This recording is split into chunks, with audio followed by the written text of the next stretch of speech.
Vamos a ver ahora cómo obtener la ley de la inversa de una función y su gráfica. Retomamos el ejemplo que vimos en la introducción, donde cada elemento del dominio tenía como imagen su doble. Y si lo pensamos ahora como función de variable real, donde x puede tomar cualquier valor, la ley va a ser f de x igual a 2 por x o x por 2. Fíjense que tanto dominio como codominio son los números reales. Esta función es biyectiva, es una función lineal y por lo tanto su gráfica es una recta. De esta recta la ordenada al origen vale 0, por eso pasa por el origen de coordenadas, pasa por el punto 0, 0. Y la pendiente es 2, quiere decir que desde este punto, si nos movemos 1 hacia la derecha, la y crece 2 unidades. Si nos volvemos a mover 1 a la derecha, volvemos a aumentar 2, con lo cual puntos de paso de esta recta serán el 1, 2, 2, 4, 3, 6, que si recuerdan el ejemplo introductorio, teníamos esos mismos valores. Cuando vamos a hacer la inversa, lo que era antes codominio pasa a ser dominio, por eso los puse con el mismo color, y el que era dominio pasa a ser codominio. Vamos a recordar que y es igual a f de x si y solo si x es igual a f a la menos 1 de y. Así es lo que decía la definición de la ley de la inversa de una función f. Para obtener esa ley es muy sencillo, lo que vamos a hacer es, donde diga f de x, lo vamos a reemplazar por la ley, nos quedará entonces y es igual a 2 por x, y a partir de allí lo que vamos a hacer es despejar la letra x. La vamos a mirar a la x como incógnita y entonces queremos que nos quede solo la x. X será igual a 1/2 por y. ¿Estamos de acuerdo? Este 2 que está multiplicando pasaría del otro lado dividiendo. De alguna manera lo que estamos haciendo es multiplicar por 1/2 de los dos lados y por eso este 2 desaparece de acá y aparece de este lado. Ahora, x no es otra cosa que f a la menos 1 de y, con lo cual x ya es f a la menos 1 de y y ya tenemos la ley de la función inversa. Lo último que vamos a hacer es un cambio de nombre en las variables, porque en general a la variable independiente la llamamos x. Fíjense que acá escribimos f a la menos 1 de x, entonces lo que vamos a hacer es, donde diga y, vamos a poner x. Nos quedará que 1/2 de x es igual a f a la menos 1 de x. Repito que hacemos solo un cambio de nombre de las variables. ¿Estamos de acuerdo? Entonces vamos a completar acá que f a la menos 1 de x es la función 1/2 de x y vamos a representarla. 1/2 de x es nuevamente y igual a 1/2 de x, una función lineal, ahora con pendiente 1/2 y ordenada al origen también 0. Pasamos por el punto 0, 0 y ahora por cada 2 unidades que aumenta x, la y aumenta 1. Nos corremos 2 hacia la derecha y 1 hacia arriba. Entonces esta recta pasará por el punto 2, 1 y 0, 0. Fíjense que también va a pasar por el 4, 2. Cuando x vale 4, 1/2 por 4 nos da 2. Entonces pasará por ese punto. ¿Sí?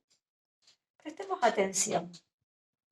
Tenemos por un lado que en la gráfica de f aparecen los pares ordenados 1, 2, 2, 4 y por lo tanto en la gráfica de la función f a la menos 1 el par que apareció ahora es 2, 1. Justamente son los mismos elementos cambiados de lugar. Y este será el 4, 2. ¿Está bien? Entonces, tenemos lo siguiente, que si un par ordenado de la forma x, y pertenece a la gráfica de f, entonces es porque y es de la forma f de x. Pero entonces, f a la menos 1 de y es igual a x. Entonces, en la gráfica de la función inversa aparecerá y f a la menos 1 de y, pero f a la menos 1 de y acabamos de decir que es x. Entonces, vamos a escribir que Ix pertenece a la gráfica de f a la menos 1 de x. ¿Sí? O directamente a la gráfica de f a la menos 1, vamos a dejarlo así. Y entonces, ¿a qué conclusión llegamos?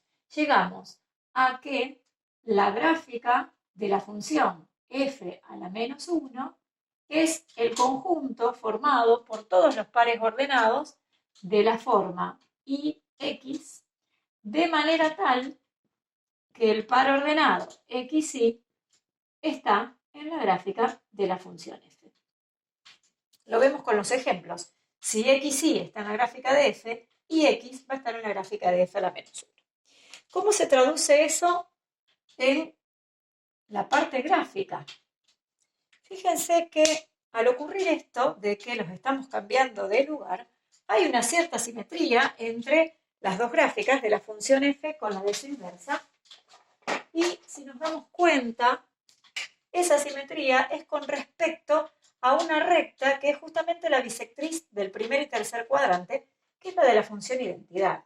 Yo voy a dibujar la recta que pasa por los puntos 1, 1, 2, 2, 3, 3, 1, 1, 2, 2, 3, 3, 4, 4, a ver si puedo hacer el 4, 4 por acá. Faltaría que el pizarrón esté cuadriculado. Esta es la gráfica de la función y igual a x. La función identidad. Bien, entonces si pudiéramos plegar el pizarrón y doblarlo por esta recta, esta gráfica quedaría superpuesta con esta.